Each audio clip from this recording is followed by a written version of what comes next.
শ্রেয়া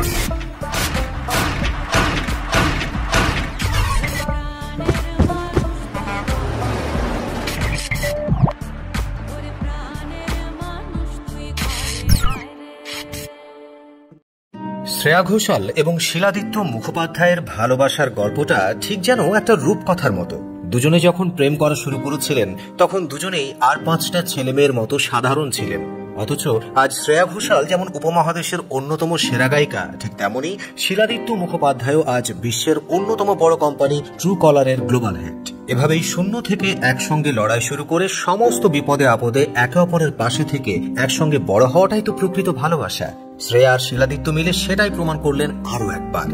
শ্রেয়া ঘোষাল মাত্র 39 বছর বয়সেই গায়িকা হিসেবে যার দখলে 4টে জাতীয় পুরস্কার, 7টা ফিল্মফেয়ার অ্যাওয়ার্ড, 3টে গিমা অ্যাওয়ার্ড, 8টা জি সিনে অ্যাওয়ার্ড সহ মোট 232খানা অ্যাওয়ার্ড। আমরা কম বেশি সবাই শ্রেয়া ঘোষালের এই অ্যাচিভমেন্ট গুলো সম্পর্কে জানি, কিন্তু শ্রেয়া ঘোষালের জীবনের একমাত্র ভালোবাসার পুরুষটা কে আমরা ঠিক কতজন চিনি? শিলাদিত্য মুখোপাধ্যায়। পেশায় ইলেকট্রনিক ইঞ্জিনিয়ার, এই মানুষটাই শ্রেয়া ঘোষালের জীবনের একমাত্র ভালোবাসার পুরুষ। বর্তমানে শিলাদিত্য বিখ্যাত বিদেশি কোম্পানি ট্রু কলারের গ্লোবাল হেড। তবে শ্রেয়া এবং শিলাদিত্যর এই ভালোবাসার গল্পটা শুরু হয় আজ থেকে 18 বছর আগে। 2005 সালে মুম্বাইয়ের অ্যাটমিক এনার্জি জুনিয়র কলেজে পড়ার সময় শ্রেয়া ঘোষালের সঙ্গে আলাপ হয় তার। ততদিনে শ্রেয়া ঘোষাল দেবদাস, মুন্না ভাই MBBS, কৃষ্ণা কটেজের মতো মুভিতে গান গেয়ে একটু একটু করে বলিউডে নিজের জায়গা পাকা করা শুরু করেছেন। অন্যদিকে শিলাদিত্য বরাবরই টেকনোলজি প্রিয় একজন মানুষ। কলেজ ভর্তি অবাঙালি ছেলেদের ভিড়ে ইলেকট্রনিক্স ইঞ্জিনিয়ারিং এ পড়াশোনা করা বাঙালি ছেলেটাকেই মনে ধরল শ্রেয়ার। ওই শুরু। তারপর টানা 10 বছর এই সম্পর্কের ব্যাপারে কাউকে ঘুণাক্ষরেও কিচ্ছু টের পেতে দেননি তারা। তবে শ্রেয়া ঘোষালের ঘনিষ্ঠ বন্ধু সঙ্গীত পরিচালক শান্তনু মৈত্রের কথায় শিলাদিত্যকে আমি চিনি গত 16 বছর ধরে। তখনও শ্রেয়া ভারতের বিখ্যাত গায়িকা হয়ে ওঠেনি। সে সময় থেকেই আমি শিলাদিত্যকে দেখেছি সবসময় শ্রেয়ার পাশে থাকতে। শিলাদিত্য শ্রেয়ার সবচেয়ে বড় ফ্যান। শিলাদিত্য ছাড়া আর কেউ শ্রেয়াকে এতটা ভালোবাসতে পারত না।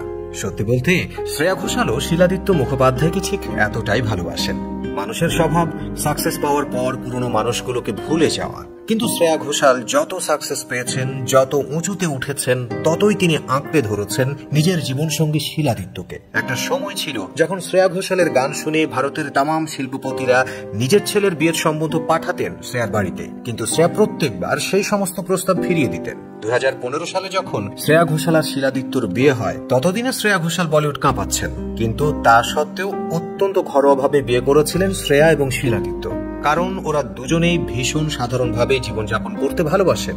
আজ শ্রেয়া ঘোষাল এবং শিলাদিত্য একজন সন্তানের গর্বিত অভিভাবক। শ্রেয়া এবং শিলাদিত্যর ছেলের নাম দেভিয়ান। এবছর মে মাসে 1 বছর বয়স হলো তার। চলার পথে একসঙ্গে 18টা বছর কাটিয়ে ফেললেও আজ শ্রেয়া এবং শিলাদিত্য একে অপরকে সেই আগের মতোই ভালোবাসেন, শ্রদ্ধা করেন। আর ভালোবাসার মূল ভিত্তিটাই হলো পারস্পরিক শ্রদ্ধা। শ্রেয়া ঘোষাল, শিলাদিত্য মুখোপাধ্যায় এবং তাদের সন্তান দেভিয়ানের জন্য আমাদের পেজের তরফ থেকে রইল অনেক অনেক শুভকামনা। আপনারা ভালো থাকুন, সুস্থ থাকুন।